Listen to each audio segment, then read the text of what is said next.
صبرتي في برسي تماشاوان جاه بريس الدكتور ماجد شنغالي سروكي كوميتا تندرسكي البرلمان العراقي دقلمية دكتور داماتا باش به ادي دامازرانا سي كمين زانكو بيمانجين هريما كردستان كو بهزاران كسن قالوا فعلا بيتكبل قنا غبجي كرني دا بيتشتك بو في بيكرن دم باش بوتو بو همي تمجواني قناة كردستان 24 براستي او داخوازه يكش خشكي ما برلمانتاري ما بي داخوازه كحقا لان افروم همي زانين فرمانبراني كردستان جي كفت النيف موازنه عراقي ده بس ما هندك شيوي حقيقه لازم نوعكي شيوكي تعاون شيوي النيف لوزارتي خونديني بالا لهريما كردستان ومجلس الخدمه الاتحادي مجلس الخدمه الاتحادي وكو اليكي هي هاتشي بي تعيين بي عراقي لازمه وكو درجك وظيفي بيت الخانكرن ونافشي مجلس الخدمه الاتحادي ونو بدمزراندن براستي شيوك تعاون دوي نيفي وزارة إدارة هرم كردستان نيفي وزارة إدارة تعيين بك لريكي مجلس الخدمة الاتحادي جاء سيستم او فروشه بريفكي شيوكي درست بريفكي في شيء انها داخوازك درستها بس لازمه هندك بينغافي دي بينكرن جا بكافي تسر او بينغاف كده دكتور او بينغاف لازم نوعك تعاون لنيفي مقوته وزارة إدارة هرم كردستان لأن معقولة أفنيزينجيش 2014 ورا أفا 10 سالنا إجمالي فرمبراني هرم كردستان 682 بين بشتينها ما بيستو 4000 هاتون قد كرن أويت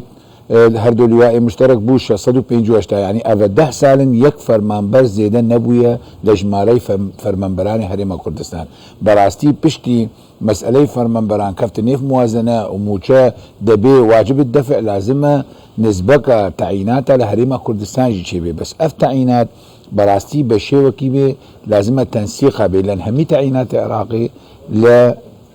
بن سيطرة وكنترول كردني مجلس الخدمة الاتحادينا ففي شيء احتمالا ام تنسيقها كي بكن لنيف وزارة هريمة كردستان ومجلس الخدمة الاتحادي تعاونك شبه جاء درخان بقول دمزراندني وان فرمانبران الحريمة كردستان جي بريف شيوكا درستي وبكها في موازنة دب شيوكي خويا وشفاف دوزانی جی کش صدام سرکی ندامزراندنی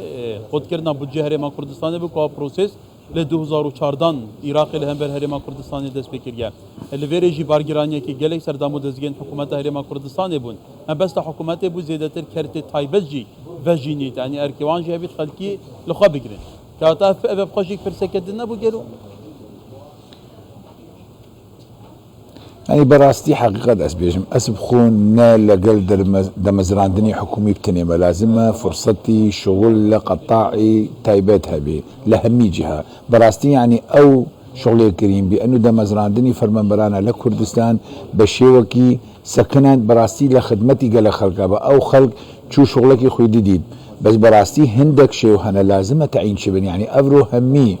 أو دا مدزقه تندرستي لهريما كردستان زور كي ماسيا خلقاتي چه تختور بن چه تختور دنانا بن چه معاون صيدلي بن چه معاون طبي من افل عراقي همي تعيينا وان ملزمة فبراستي افا 10 سال بين افهمي لازم بو هادبان دامزراندن ففي شيء لازمه معطول بانه او سالانا وكو سالا شوي نيزينغا مليون كسيها تعيين كرن العراقي بوچو لهريم كردستان هما بس تعامل لقل اجمارك افا 10 سال لازمه اف آلية تغيير بي بس اف آلية تغيير بي براسته لازمه بسيستما كي ام آلية كا درستي دينن وبغداي رجع امجي كارمن نسبة بالنسبة جيبي وان 100,000 تعيين كر امي 12,670 وان مليونك تعيين كر امي 126,000 تعيين كر لازمه 12.67 اش همي تشتي عراقي حصتها مجي هبي وكوهري ما كردستان بله تواتر که ام بحث سی کمین درچین زانکو پیمانگام بکن کنها ام سربی بابتی داوین كواتا هيك بيك قالوا أبا بهنا تعين كرن توزان يجي مجارة موازنة بجهر ما كردستان يجي علي بغداد مجارة ببانقي كرنا بسيستمي كونها بجمان دمرية داي يعني براستي أفرو هرسك أوائل لهمي عراقي لهمي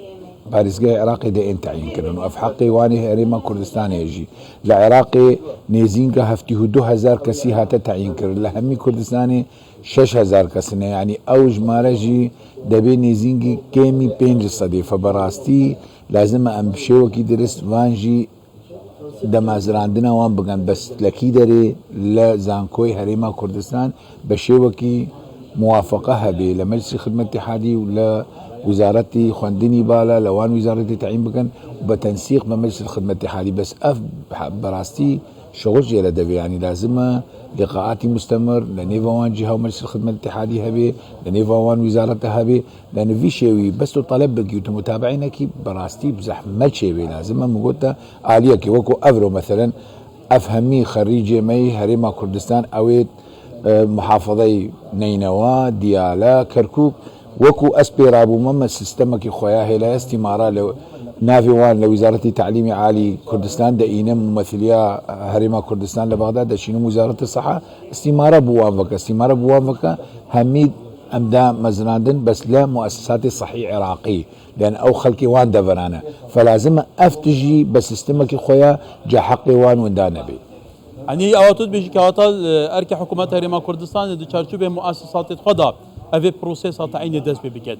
ايرو لي خدمات فيدرالي و يا بغداد شد بي چارچوبه دا